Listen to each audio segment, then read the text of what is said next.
Minister, I think all of us are very, very familiar with the people coming into our constituency office where they show us the photographs, as I think Deputy Gould did earlier on. Can I thank Deputy Gould and Sinn Féin for this important motion? The damp rolling down the walls and the windows and the black mould in the bathrooms, in the kitchens, in the bedrooms. Clothes being made damp as a result, bedclothes being made damp, and the prevalence of asthmatic conditions among children and older people, which, I mean, I don't know to what extent we have studied this, but it's certainly anecdotally, to me, it is absolutely obvious that there is a connection between the prevalence of asthma in working class areas, in council accommodation that is old, is not well insulated, or is badly in need of retrofit and refurbishment is obvious. It's absolutely obvious, and it's outrageous that children, because of the conditions that they're being born in, are developing very serious asthmatic conditions. And one of the things that really frustrates me, because it happens again and again and again, is when you get the maintenance section out to have a look at this, people are told to open the windows. I don't know how many times I've heard that. And we have a back and forth between the council and the tenants, or the council and us advocating for the tenants, suggesting that the problem is that people don't open their windows. I mean, how preposterous is this when in many cases we're talking about the winter months when it's freezing? The idea that if you open the windows, that is going to solve the problem. But that's not a joke. That is very, very often the response that you get. And it is completely, completely unacceptable. So we need to do something about this. And the Minister earlier on, when he was talking about the increased investment and expenditure in this area, maybe he thought it was these were sort of hopeful comments about, for example, the 25% of the social housing stock that is at B2 level.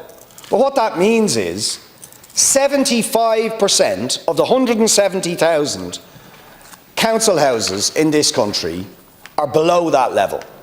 And huge numbers of them are dramatically below that level.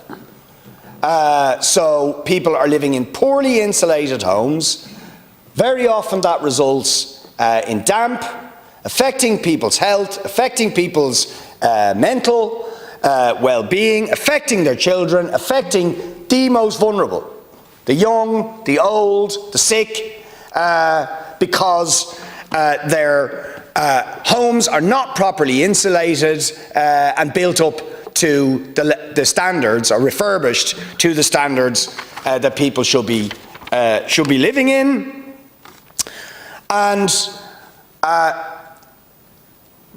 when you finally convince the council, and I know that in truth, you know, the people who are sent around, in fact, are simply giving these explanations because they know the resources are not available, the budgets are not available, or they are dependent on contractors. And it's about trying to get contractors rather than councils having the maintenance sections that they need to have, where we have direct labour of tradespeople, construction workers, people with the skills that can be directly deployed by the local authority themselves.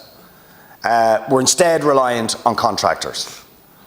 And that has to end. We need to rebuild our maintenance sections with direct labour of tradespeople in order that people don't have to go through the added layer of having to procure contractors to do urgent repairs or refurbishments or whatever it might be, or housing adaptations, as has been mentioned earlier on. Elderly people, often with very severe mobility problems that can't get in and out of baths, for example, or where trying to get in and out of the bath is actually a dangerous thing to be doing, but are having to wait for a walk-in shower that is actually safe for them to use. Estate regeneration also.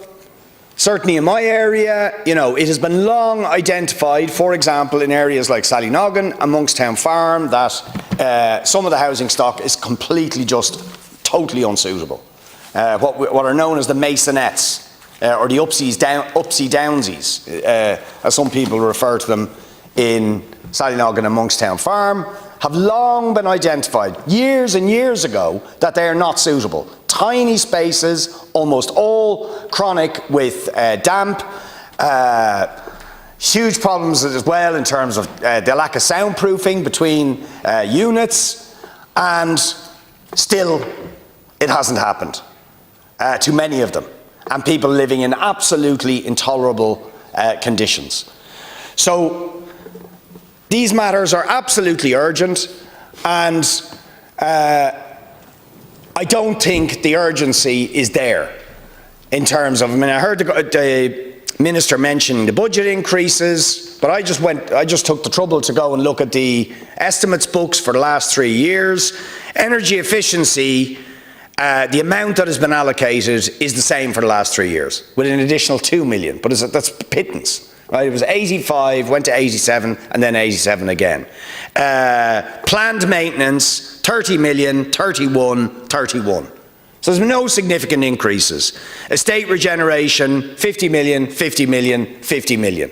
Now, against the scale of what needs to be done, if 75% of the housing stock needs work on it, windows, brought up to the proper BER ratings, we have a very, very long way to go. I certainly know in our area, it's still a very, very small amount of the housing stock is of the older housing stock.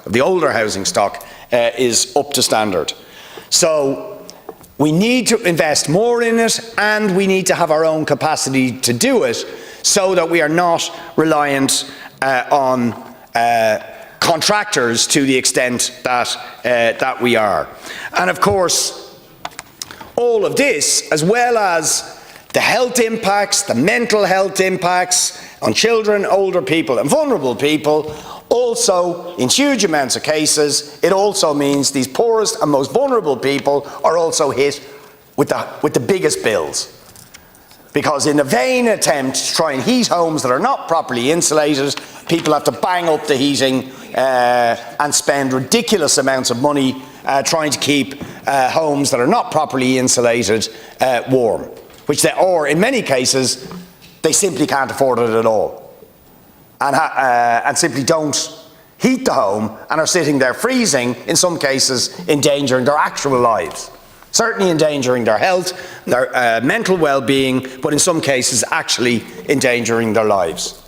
So a hell of a lot more focus needs to go on this. We need to increase the levels of funding significantly above what they are for all of these things, for the retrofit, for the estate regeneration, for the planned maintenance, and we need to recruit more people directly into the local authorities in order to do the work, so we are not reliant on contractors.